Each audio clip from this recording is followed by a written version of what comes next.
Chapter 2. Beauty's Rose. A year later, Beauty's father gets an important letter. He calls his 6 children and says, "Listen to this letter, your ship is here. It is not lost at sea. Please come to the port." Everyone is happy. "This is wonderful news," say the 3 sons. "Yes," says their father, "the ship with my goods is in the port. We're rich again," says Rosalind. "We can buy beautiful clothes. We can go back to our big house in the city," says Hortensia.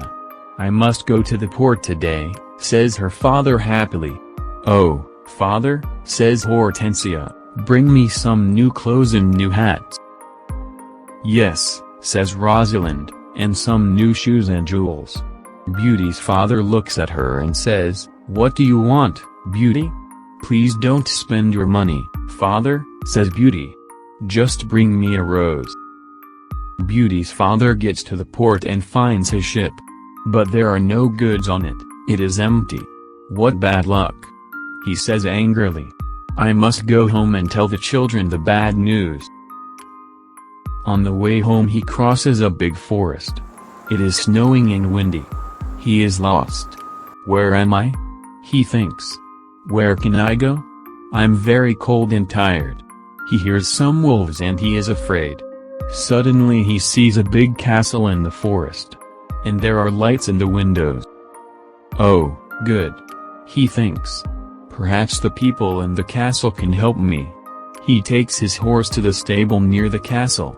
He knocks on the big door of the castle but no one answers. He waits outside the door. Then he opens the door and goes inside. He sees a big hall with a fireplace. There is a long table with a lot of food on it. He is cold and sits near the fireplace. "How strange," he thinks, "there's no one here."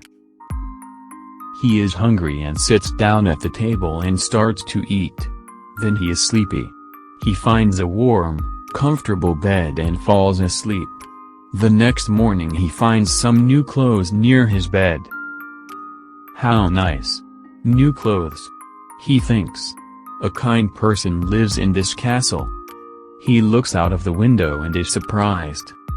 It's not snowing and it's a beautiful day, he thinks. And there are flowers in the garden. He gets dressed and goes to the hall. There are biscuits, chocolate and milk on the long table.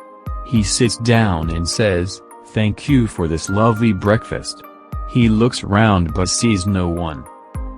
He eats and decides to go home. He goes to the stable and gets his horse. In the garden he sees some roses. Beauty wants a rose, he thinks. He takes a lovely one. Suddenly he hears a terrible noise. He turns round and sees an ugly monster.